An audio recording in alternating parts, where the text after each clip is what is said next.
Tolleranza zero per i rifiuti a Porto Empedocle, quanto annunciato dal primo cittadino Martello per chi non rispetta le regole sul giusto conferimento, dalle ammende fino all'arresto, come previsto dalla legge.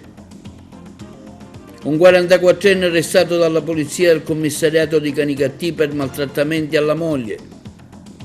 Riprendono gli sbarchi a Lampedusa, 109 gli immigrati salvati dalla ONG Nadir.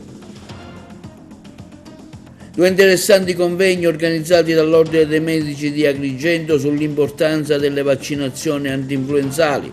Il sindacato Nursind esprime soddisfazione per la stabilizzazione dei precari fatta dall'ASP di Agrigento, che riguardano un centinaio di operatori sanitari.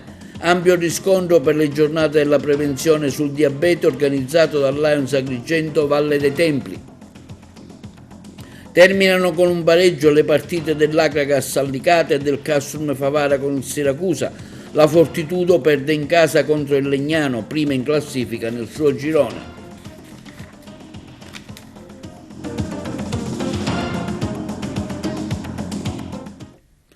Buongiorno, benvenuti col nuovo appuntamento del nostro telegiornale di TV Notizie di oggi 11 novembre, lunedì.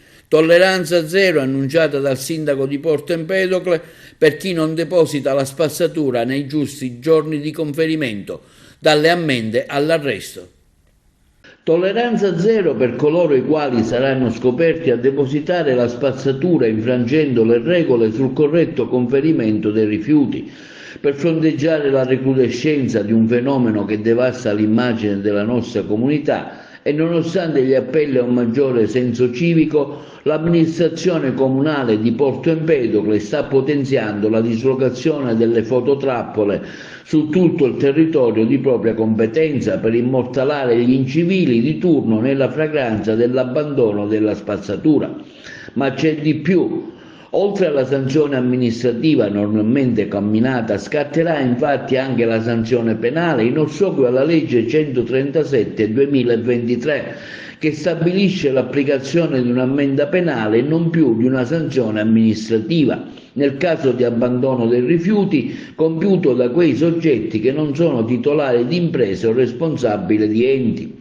È giunta l'ora di colpire con maggiore severità, utilizzando gli strumenti conferitici dalle leggi vigenti, coloro i quali non amano la nostra città e la deturpano costantemente. Questo quanto sottolineato dal sindaco di Porto Empedocle Calogero Martello nel preannunciare una nuova stretta contro chi non rispetta le regole. Dunque, in base a quanto stabilito dalla nuova conversione dell'articolo 255 del comma 152/2006, novellata dall'articolo introdotto successivamente dalla legge di conversione del 9 ottobre 2023, chiunque compia l'abbandono di rifiuti è punito con l'arresto da 3 mesi a 1 anno e un'ammenda pecuniaria da 2.600 a 26.000 euro se gli scarti abbandonati fossero classificati come non pericolosi.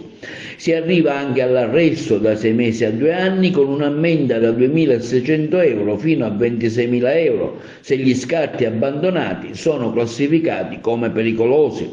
Il corpo della polizia locale, conclude il sindaco Martello, sarà come sempre impegnato nel controllo del territorio per stoppare una volta per tutte la nascita di discariche nei vari quartieri cittadini della città marinara. È accusato dei reati di maltrattamento e lesioni personali ai danni dell'ex moglie.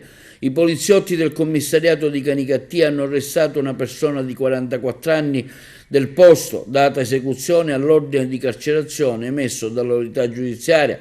L'uomo, dopo le formalità di rito, è stato trasferito alla casa circondariale di Lorenzo in contrada Petrusa. Stando a una prima ricostruzione dei fatti, il 44enne dal gennaio a settembre del 2021 avrebbe picchiato e ferito l'ex coniuge. Nuova ondata di sbarchi a Lampedusa, 109 le persone salvate dalla ONG Nadir, il servizio. Nuova ondata di sbarchi a Lampedusa, sono infatti 109, 35 dei quali quelli salvati dalla ONG Nadir. I migranti sbarcati nelle ultime ore a Lampedusa, dove ieri nelle 24 ore ci sono stati ben 8 approdi con un totale di 300 persone. all'hotspot di Contrada Imbriacola, dopo i trasferimenti effettuati nella giornata di ieri domenica, ci sono al momento 230 ospiti, fra cui 21 minori non accompagnati. L'ultimo, in ordine di tempo, con Monaco a bordo ben 24 algerini, egiziani, pakistani e siriani, è stato soccorso da una motovedetta di Frontex. I migranti partiti da Ras in Libia hanno riferito che durante la navigazione hanno incontrato una motovedetta della Guardia Costiera tunisina che li ha lasciati proseguire senza alcun impedimento.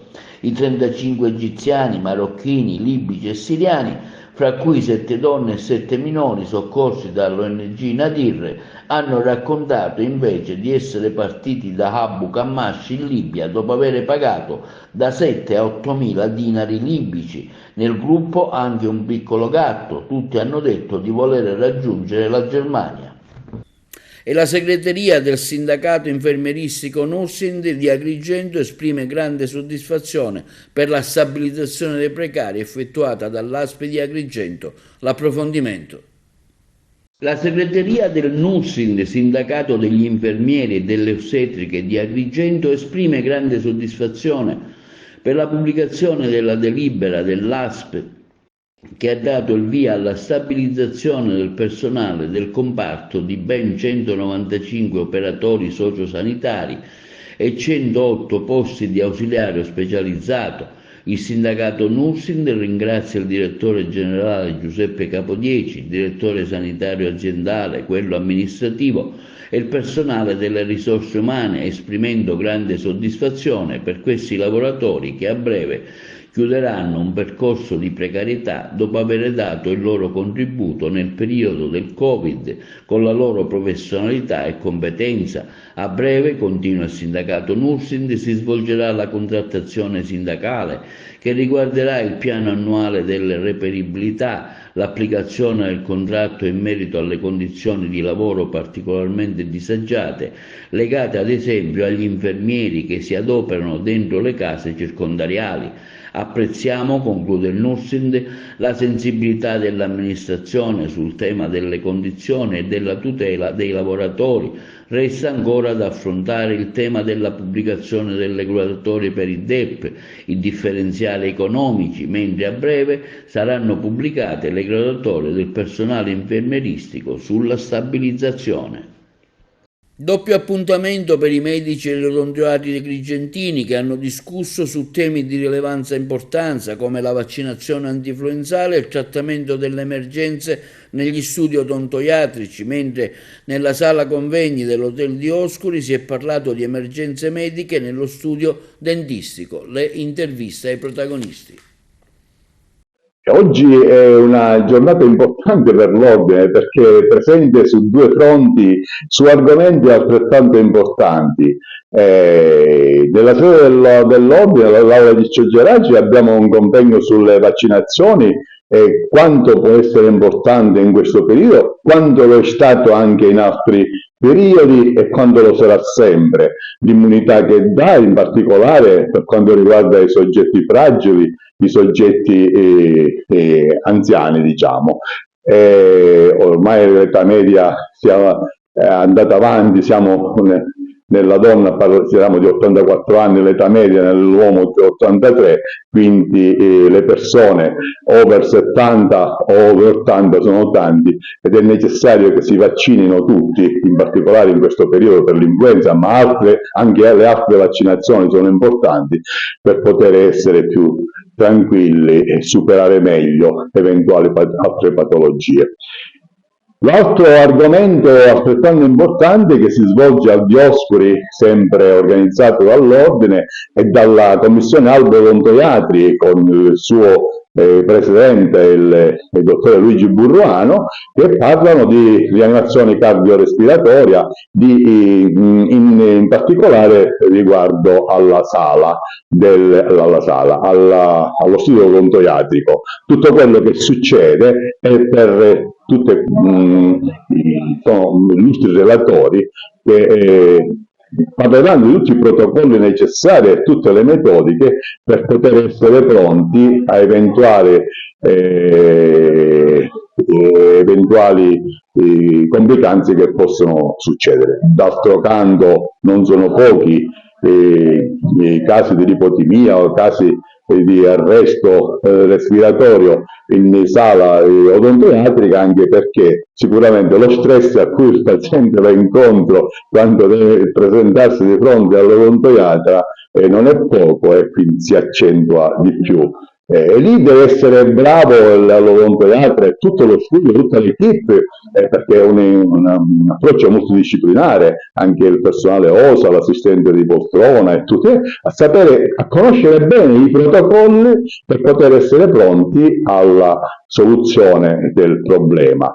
Perché oggi come oggi sì, mettiamo al primo posto la patologia, ma credo che sia ancora più in vista la persona.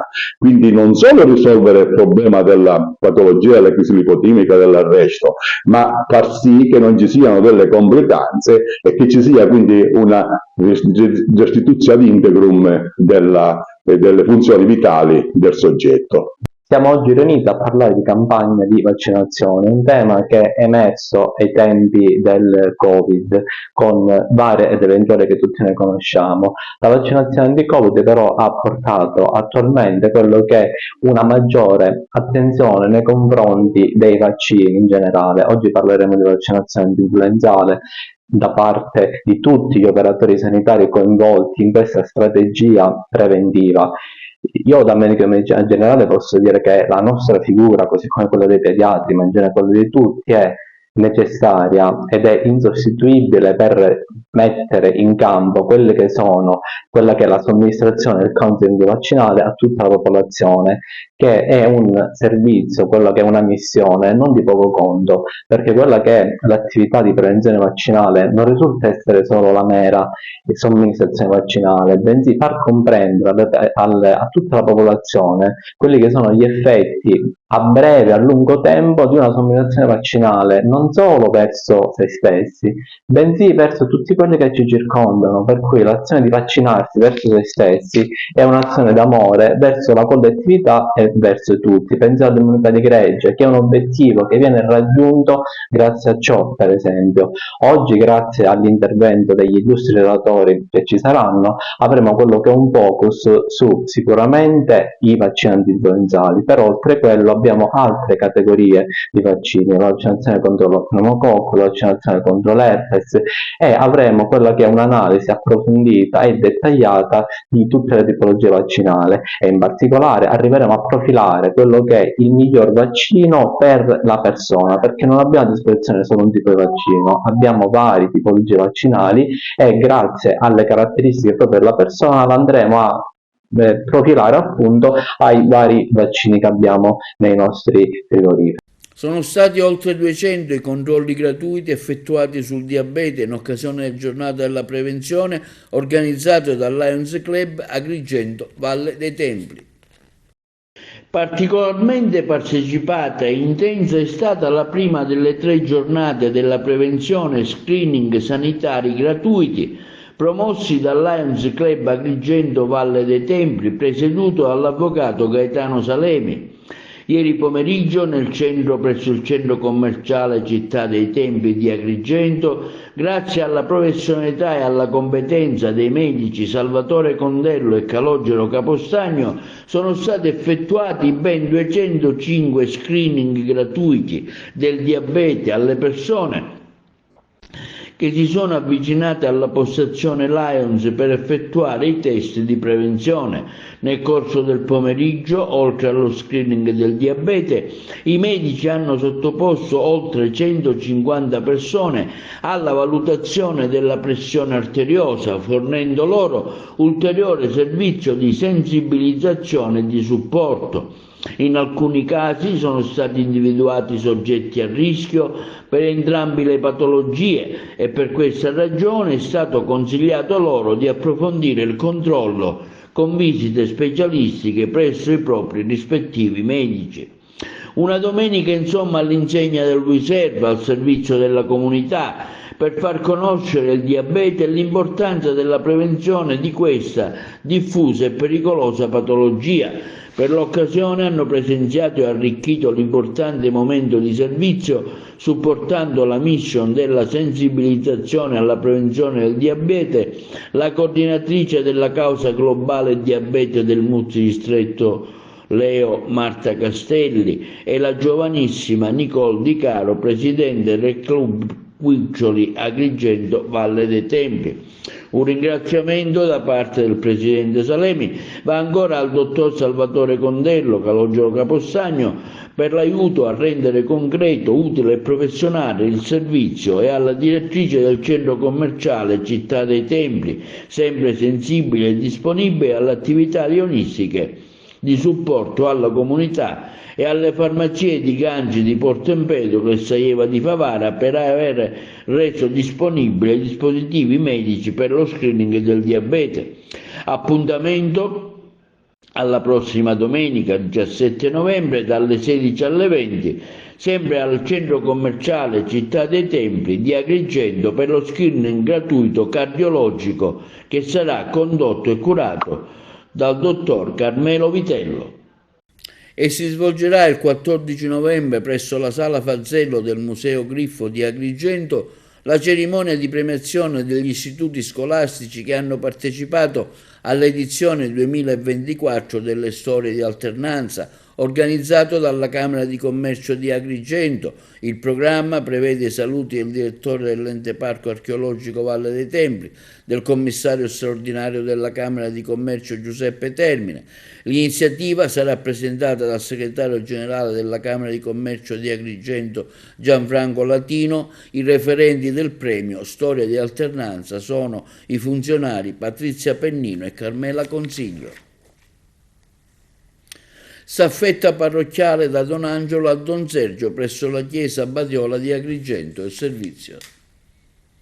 Passaggio di staffetta da Don Angelo Gambino a Don Sergio Bonvissuto nella guida pastorale di Santa Maria degli Angeli ad Agrigento, un momento molto partecipato che ha visto ambedue presbiteri concelebrare la messa. Nella commozione generale i vari messaggi di saluto sono stati loro rivolti dalla comunità parrocchiale di Madonna degli Angeli e di ringraziamento a Don Angelo per come si è adoperato in favore di quest'ultima chiesa, conosciuta anche come la Porziuncola di Agrigento. L'avvicendamento parrocchiale è avvenuto vede l'uno nuovo parroco a Castrofilippo, mentre l'altro già parroco a San Michele Badiola. Assumerà anche la guida di Santa Maria degli Angeli nell'unità parrocchiale così costituita. L'auspicio è che, come dice San Paolo nella lettera ai Corinti, vi esorto pertanto, fratelli, per il nome del Signore nostro Gesù Cristo, a essere tutti unanimi nel parlare, perché non vi siano divisioni tra di voi, ma siate in perfetta unione, pensiero e di intenti. A Palermo, alla Fincantieri, la cerimonia del taglio lamiera del nuovo traghetto RoPax per la regione siciliana. La corrispondenza dei colleghi di Palermo.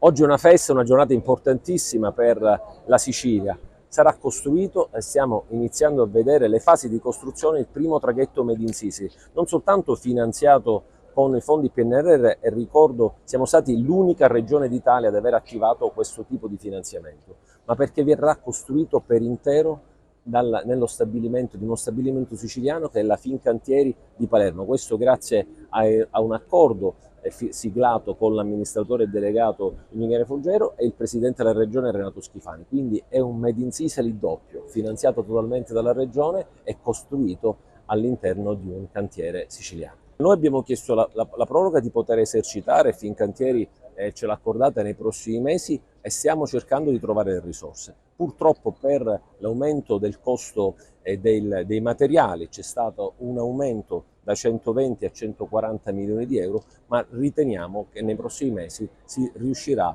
a trovare la copertura finanziaria. Oggi parliamo di LNG, parliamo di pannelli solari, ma noi stiamo sviluppando navi al metanolo, navi con fuel cell all'idrogeno, e quindi questo è dove Fincantieri sta spingendo per il futuro. Questa nave verrà consegnata estate del 2026, di solito per una dimensione di traghetti come con questa stazza parliamo sui 18-20 mesi dall'inizio del taglio fino alla costruzione. Mediamente, oltre ai nostri lavoratori diretti, evidentemente è molto importante per il nostro indotto, quindi avremo tante persone che lavoreranno, principalmente saranno aziende della Sicilia, per cui noi arriveremo a punte di quasi 2000 persone come punta massima di lavoro qui in cantiere. Che noi abbiamo una flotta abbastanza obsoleta in Italia, quindi è importante che ci sia veramente un impegno da parte di tutti affinché ci sia una vera rinnovo della flotta, diciamo, dei traghetti in Italia. Evidentemente costruire questo Ro-Ro Pax diventa un biglietto da visita importante, noi li sappiamo fare, quindi la competenza ce l'abbiamo, le maestranze le abbiamo, siamo pronti. Il fatto di aver riportato dopo tanti anni, no? Palermo è un cantiere che conosco da tantissimi anni ed è un cantiere dove noi abbiamo riportato la new building, come la chiamiamo noi, quindi la parte, diciamo, di costruzione end-to-end di un progetto, di una costruzione, è qualcosa di importante su cui Fincantieri continuerà a puntare sicuramente. Una grande giornata oggi per Palermo, cosa significa? È una grande giornata importante per due motivi. Il primo perché c'è questa grande sinergia tra il governo regionale e una struttura come Fincantieri. Il secondo elemento ancora più importante a mio avviso è quello che queste 3 navi verranno realizzate, di cui la prima nel 2026 dovrebbe essere conclusa, chiaramente a impatto basso, inquinamento ambientale, credo che sia un messaggio importante per una terra come la nostra, voglio dire, salvaguardare il mare, salvaguardare le isole, i nostri spazi, quindi questo credo che sia la carta vincente su cui bisogna puntare. Rete scolastica provinciale, la CGIL di Messina contro i tagli previsti dal governo. Sentiamo l'intervista al segretario provinciale del sindacato messinese Pietro Patti. C'è un no chiaro e netto da parte della CGIL rispetto ai piani che ancora una volta insistono su qualcosa che denunciate da tempo, il cosiddetto dimensionamento scolastico. Quali sono le prospettive?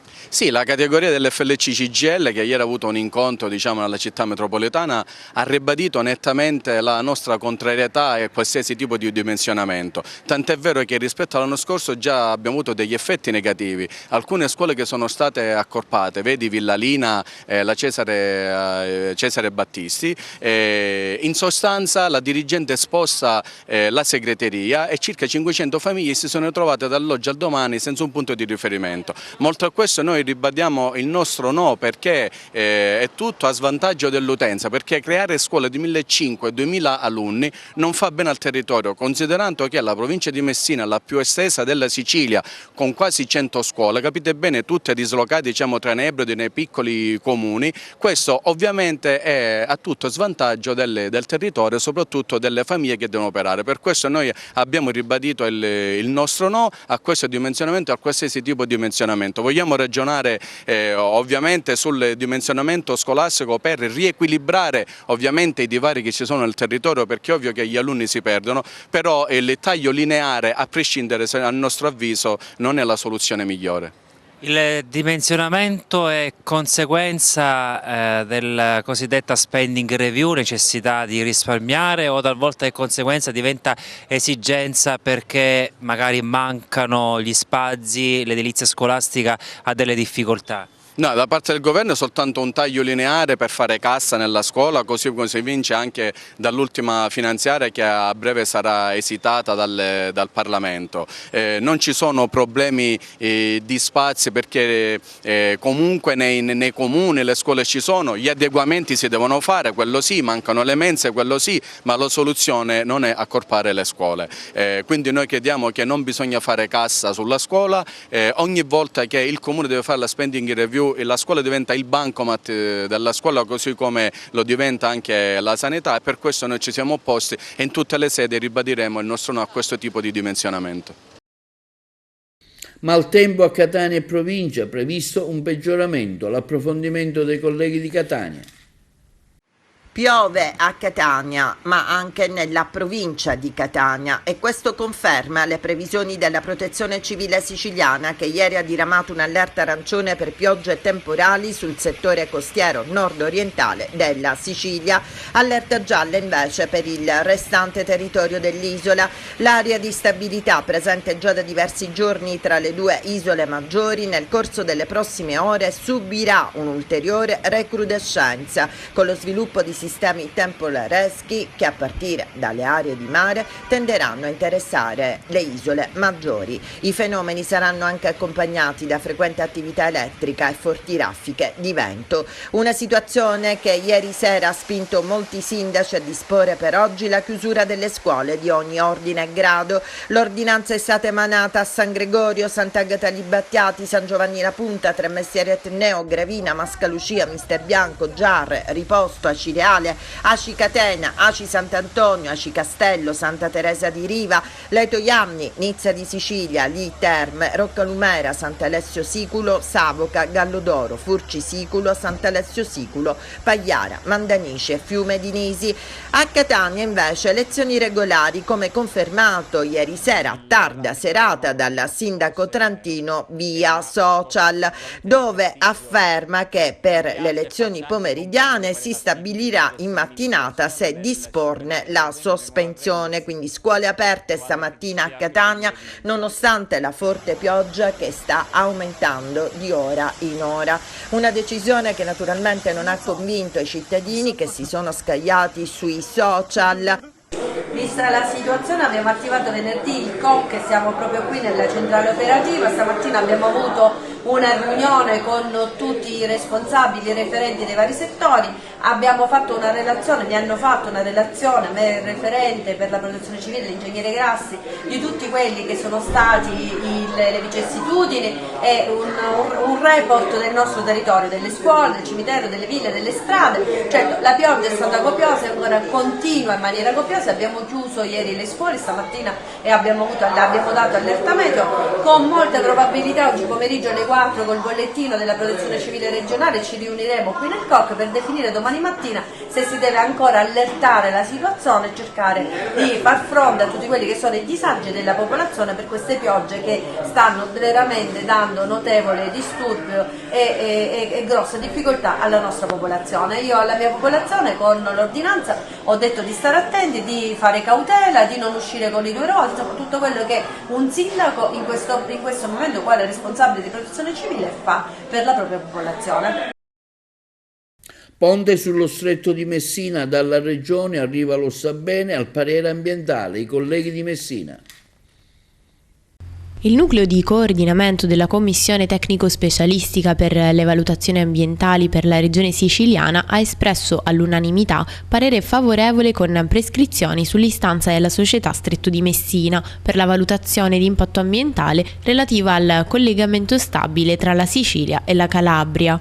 Ad annunciarlo è il presidente della regione siciliana Renato Schifani. Si tratta, prosegue, di un passo decisivo per la realizzazione di un'infrastruttura che non è soltanto un simbolo di progresso, ma un'opera strategica e di importanza cruciale per la nostra regione. La Sicilia, partecipando al finanziamento del progetto con i fondi FSC, dimostra ancora una volta la propria volontà di sostenere uno sviluppo infrastrutturale che potrà favorire la crescita economica, l'occupazione e migliorare significativamente la qualità della vita dei nostri cittadini, garantendo collegamenti più rapidi e sicuri. Sono certo che il parere trasmesso alla Commissione Via VAS nazionale, che si esprimerà nei prossimi giorni, conclude Schifani, costituirà un elemento importante per il positivo avanzamento dell'intera procedura di valutazione ambientale, portandoci sempre più vicini alla realizzazione di un progetto che rappresenta una sfida e un'opportunità per la nostra isola e per l'intero paese. Intanto continua anche il meccanismo botta e risposta tra i comitati No Ponte, tra cui invece del Ponte la Stretto di Messina SPA, sulla questione delle faglie attive e capaci, da tempo oggetto di contestazione anche da parte del comune di Villa San Giovanni. Intanto il presidente dell'Istituto Nazionale di Geofisica e Vulcanologia INGV, Carlo Doglioni, con 2 lettere al deputato di Alleanza Verdi e Sinistra Angelo Bonelli, ha smentito qualsiasi coinvolgimento dell'INGV come istituzione nelle analisi del rischio sismico e di faglie attive al progetto definitivo del ponte sullo Stretto. Pare che i 2 ricercatori dell'INGV abbiano svolto delle analisi nell'area a esclusivo titolo personale per il Dipartimento di Scienze della Terra dell'Università Sapienza sapienza, ma tali analisi non possono rappresentare l'opinione istituzionale dell'INGV, conclude Carlo Doglioni, mentre la Stretto di Messina afferma in una nota diffusa che il Dipartimento Scienze della Terra dell'Università La Sapienza di Roma, incaricata da Eurolink per approfondimenti, ha stipulato recentemente un accordo scientifico con INGV per l'aggiornamento del quadro geosismotettonico. Inoltre, la Stretto di Messina ha recentemente stipulato un accordo di collaborazione tecnico-scientifica con INGV per la gestione della rete di monitoraggio geotecnica per lo scambio di dati e informazioni scientifiche. Linea alla regia per la pubblicità. Passiamo ora allo sport. Finisce con un pareggio 1-1 la partita dell'Agragas giocata in trasferta al Licata, che ricordiamo era stata vietata ai tifosi agrigentini per motivi di ordine pubblico. Ce ne parla meglio il collega Carmelo Lentini. Dopo un'attesa lunga 50 minuti per precarie condizioni del fondocampo a causa di una incessante pioggia, si è giocato finalmente il derby Licata-Agragas. La gara si sblocca quasi subito sugli sviluppi di un calcio d'angolo. Il battuto da Grillo salta a Rechichi più in alto di tutti, che indovina l'angolo scoperto di Rossi. L'Agragas continua a pigiare sull'acceleratore e al 22esimo con Meola sfiora il raddoppio. In questa occasione è bravo ed attento il portiere Rossi, che respinge in angolo. Il primo tempo termina con l'Agragas in vantaggio. Ad inizio ripresa il Licata va vicino al pari, ma il difensore biancazzurro De Marino salva sulla linea la conclusione a botta sicura di Minacori. Al 67esimo l'episodio che porta al pari il Licata. Rechichi atterra Bonanno in aria e l'arbitro a due passi vede tutto ed assegna il penalty. Sul dischetto si presenza Bonanno che batte Dregan. Adesso la gara diventa più combattuta e al 71esimo il Licata rimane in inferiorità numerica per l'espulsione di Maimone, ammonito per la seconda volta. Non succederà più nulla sino alla fine, per cui il risultato finale rimane sull'1-1. L'Agragas ha accarezzato dunque l'idea di vincere la sua prima partita esterna nel campionato, ma un calcio di rigore di Bonanno alla ripresa vanifica i sogni sperati dopo il vantaggio di Rechichi ad inizio gara. Il Castrume Favara fa pari con il Siracusa dopo essere passato in vantaggio con Baglione su calcio di rigore. Scivolone esterno della Nissa a Sant'Agata, mentre crolla a Scafati la San Cataldese. Regina fermata in casa da San Biase, mentre è stata rinviata al 20 di novembre il match a Ciriale Vibonese. Malgrado tutto la classifica rimane molto corta, ma occorrono le vittorie per l'Agragas se vuole abbandonare la scomoda posizione in cui si trova sin dall'inizio del torneo. Domenica prossima sarà derby con l'Enna, mentre Licata giocherà a Siracusa. Delusione c'è per un pareggio che sicuramente non vi può soddisfare. Delusione non direi, perché poi alla fine la partita è stata combattuta da tutte e due le squadre. Abbiamo avuto una grande reazione al secondo tempo, credo che poi alla fine l'abbiamo meritato il pareggio. È stata una partita equilibrata, si poteva vincere, si poteva perdere, ci prendiamo il punto e andiamo avanti.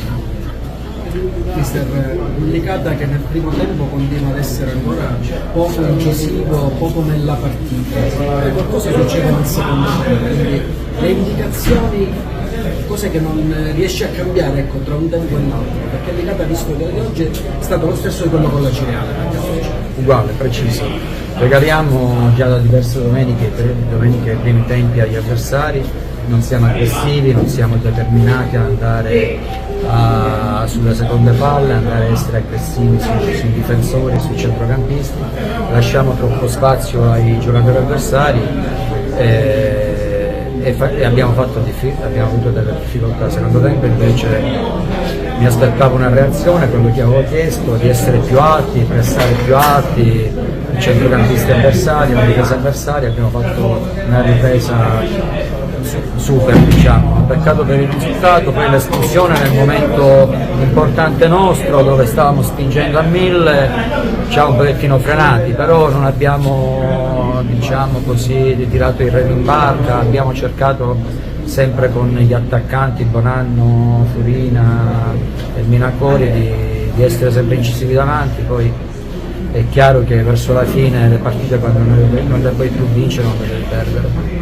Nel primo tempo la squadra era spesso in ritardo sulle seconde palle, cioè l'Agregas lanciava, la difesa ovviamente scattava sul colpo di testa dei difensori, sulla palla recuperata dei difensori, i centrocampisti non riuscivano quasi mai a accorciare, arrivava spesso l'Agregas sulle seconde palle. È più una questione di atteggiamento o più di caratteristiche, visto che l'Agregas ha comunque anche gente più dinamica al centrocampo, però tipo Meo o la Palazzolo arrivavano sempre prima dei centrocampisti di calcio. No, è l'atteggiamento che è sbagliato. Io ho chiesto durante la settimana di essere pronti via, subito aggressivi sui giocatori avversari, sia per quanto riguarda la linea difensiva che sui centrocampisti, e invece accorciavamo poco davanti, seconde palle non riuscivamo a essere pronti a prenderle.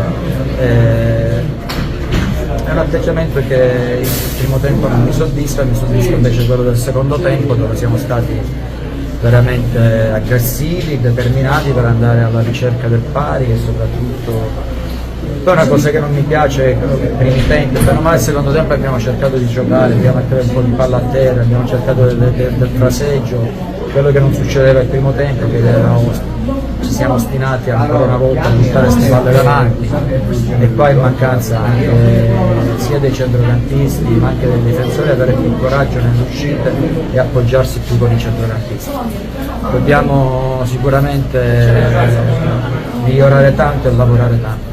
Una prestazione importante l'ha fatta anche la squadra nel secondo tempo, quella che è mancata nel primo tempo, per cui elogiare sicuramente il secondo tempo di tutta la squadra e bacchettare un po' quello che è stato il primo tempo della mia squadra.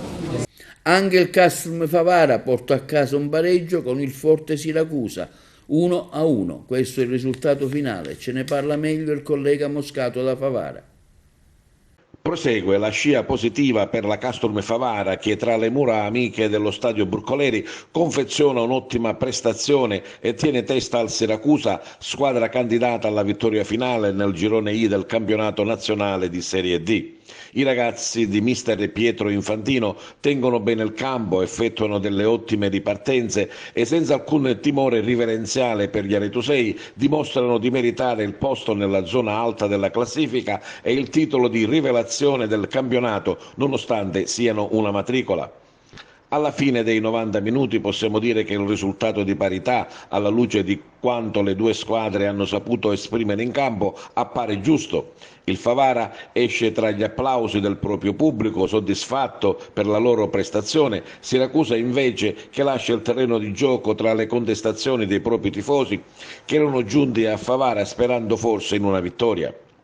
Sono i padroni di casa a dettare i ritmi del gioco, ad aprire la fase offensiva ci pensa la Piana, seguito a ruota da Palma, che confezionano ottime azioni e impegnano più volte il portiere Lumia. Il Siracusa non sta a guardare ed in un paio di occasioni chiama l'attenzione il portiere favarese Scuffia.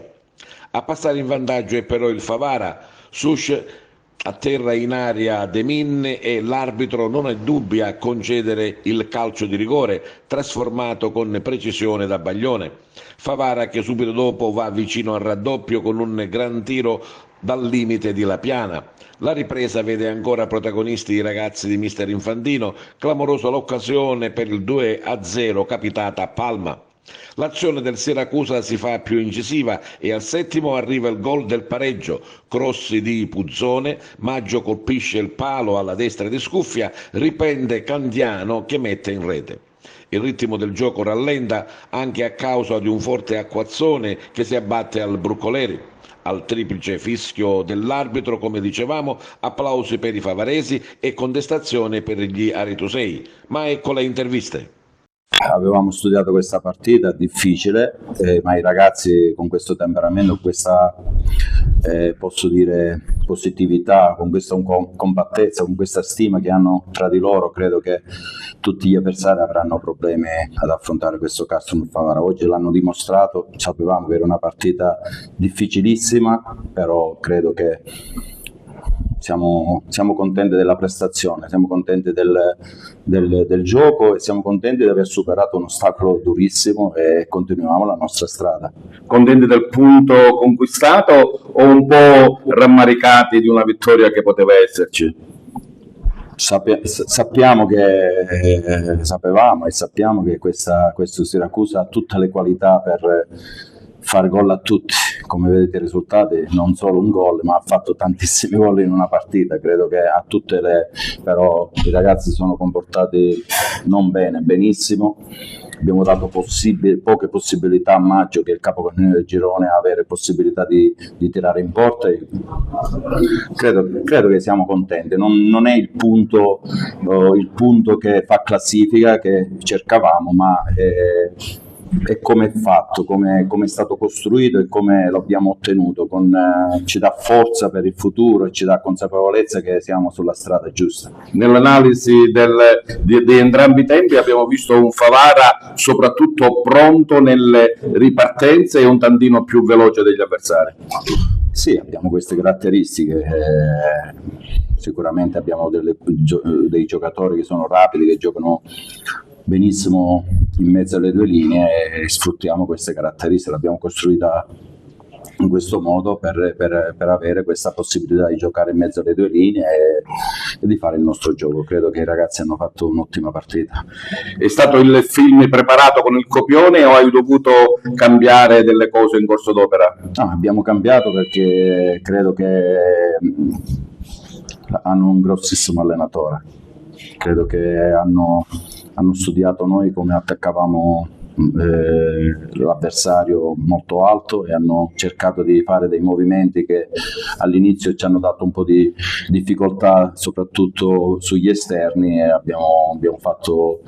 ci siamo messi a 4 dietro, facevamo l'impostazione a 3, però una difesa a 4 con Camilleri che attaccava alto il terzino, e lì abbiamo tamponato quelle costruzioni dal basso, che il centrale veniva dentro e si abbassava il terzino. Però siamo stati bravissimi alla lettura veloce e abbiamo fatto, credo, un'ottima partita anche sotto l'aspetto dell'attacco alla palla.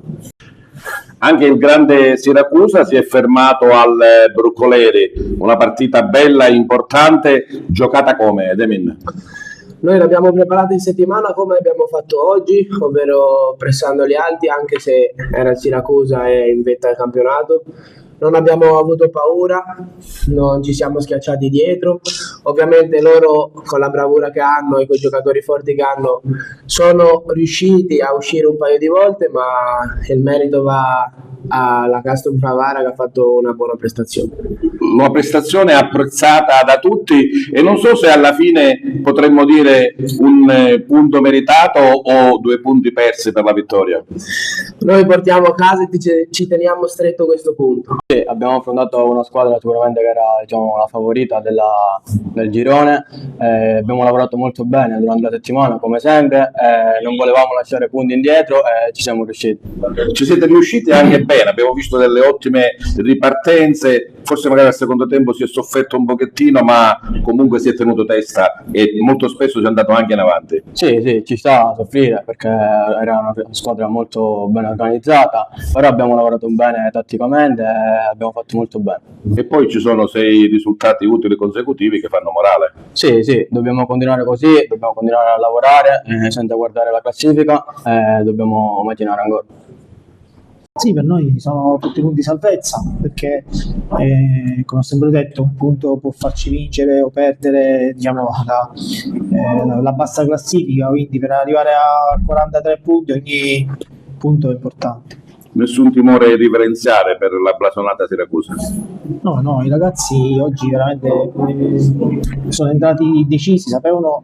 È chiaro che nel momento in cui giochi contro questa squadra escono fuori delle motivazioni, quindi la partita si presenta da sola, e quindi i ragazzi hanno cercato di fare il massimo, anche andando oltre le loro possibilità.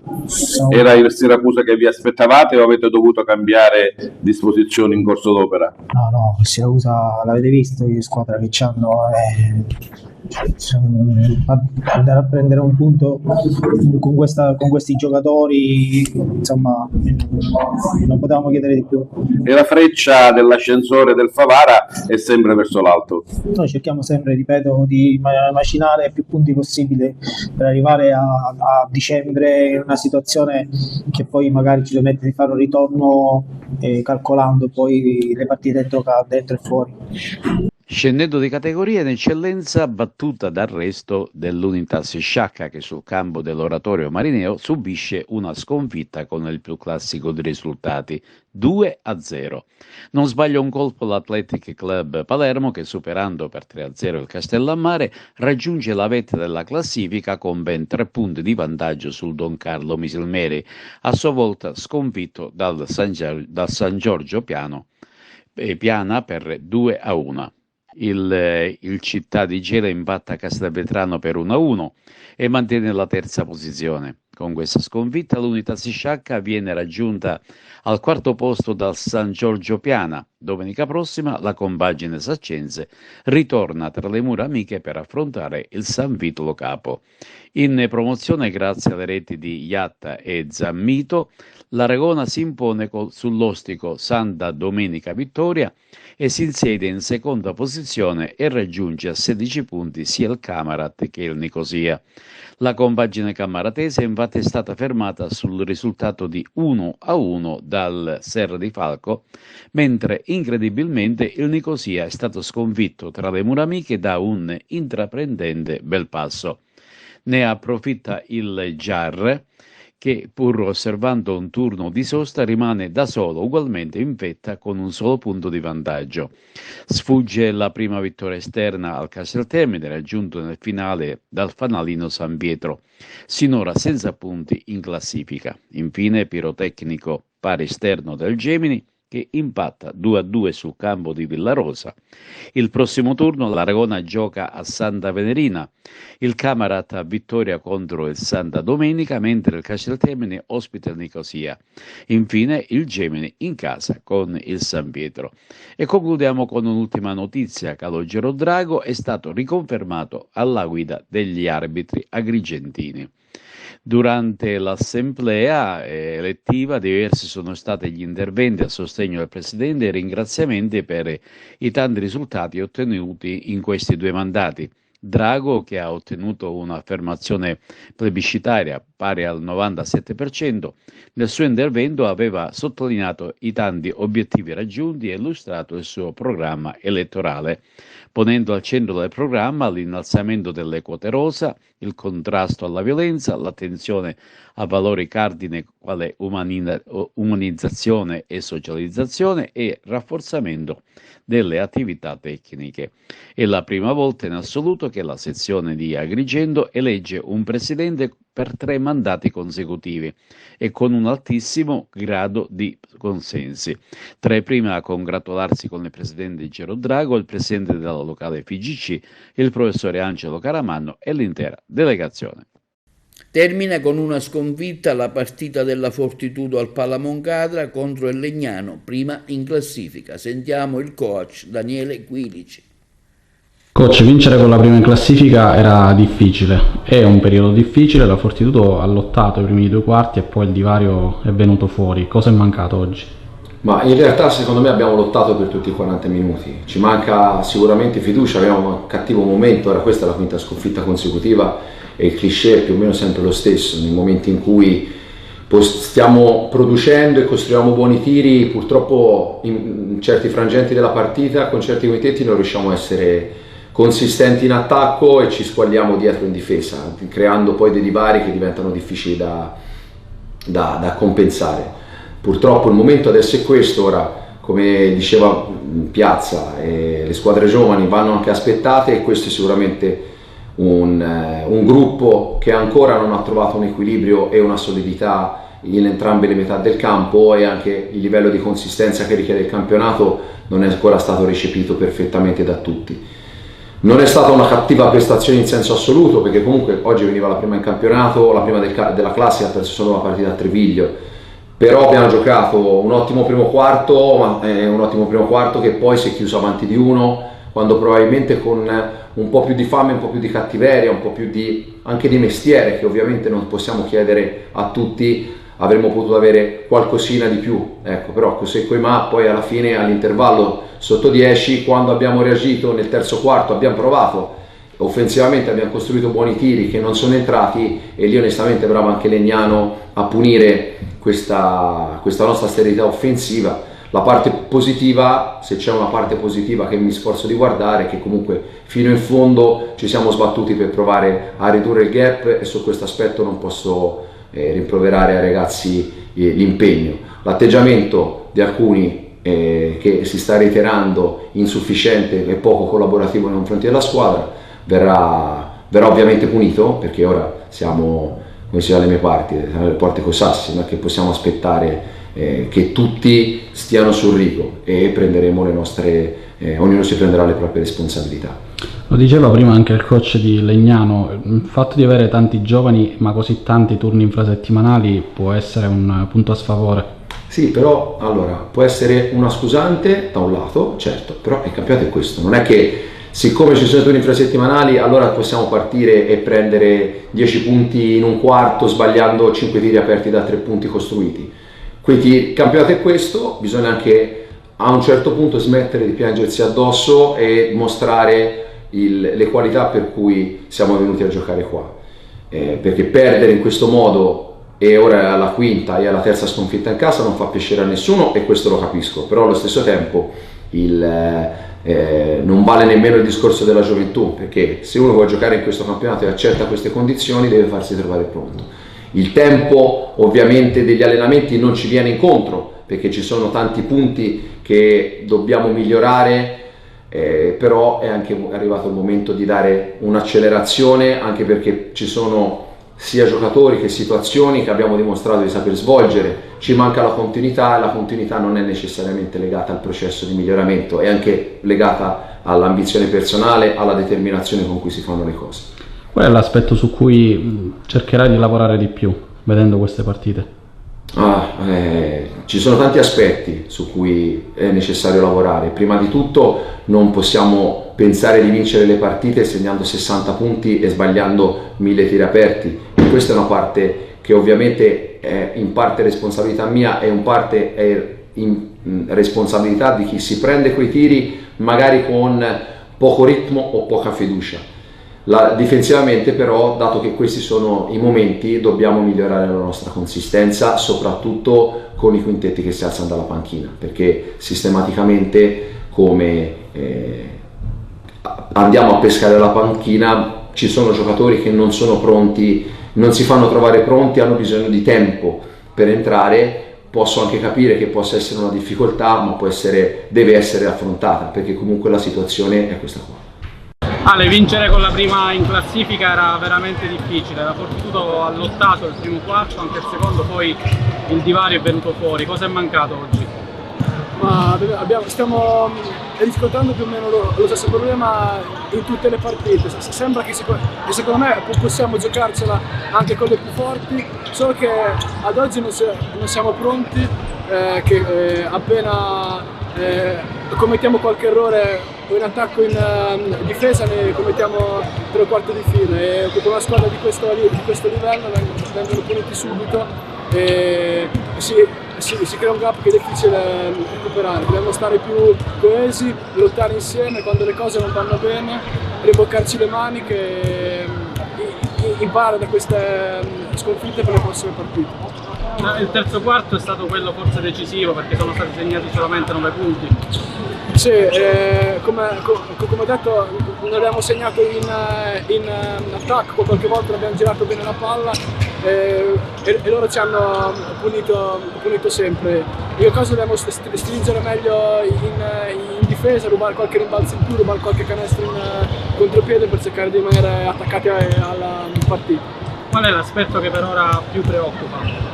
L'aspetto che più mi preoccupa è questi cali totali che abbiamo tutta la squadra in un certo periodo, quando siamo in partita e rimaniamo attaccati, subiamo questi parziali che ci spezzano le gambe. Come si riparte adesso? Si riparte lavorando in palestra, avendo sempre fiducia, perché se non crediamo in noi stessi, in questa squadra, non possiamo vincere noi stessi, rimanere uniti e fidarci bene degli altri. E questo è tutto per l'edizione di oggi di TVA Notizie. Vi ricordiamo che i nostri programmi si possono vedere in tutta Italia sul canale 268 per chi ha le Smart TV del digitale terrestre, in streaming sul sito www.televideoagrigento.tv e il telegiornale sul canale 93 di Video Sicilia alle 15 e alle 20 con replica la mattina alle 9. Inoltre i nostri servizi possono essere visionati sul canale YouTube di Televideo Agrigento. E questo è tutto e vi auguriamo una buona serata.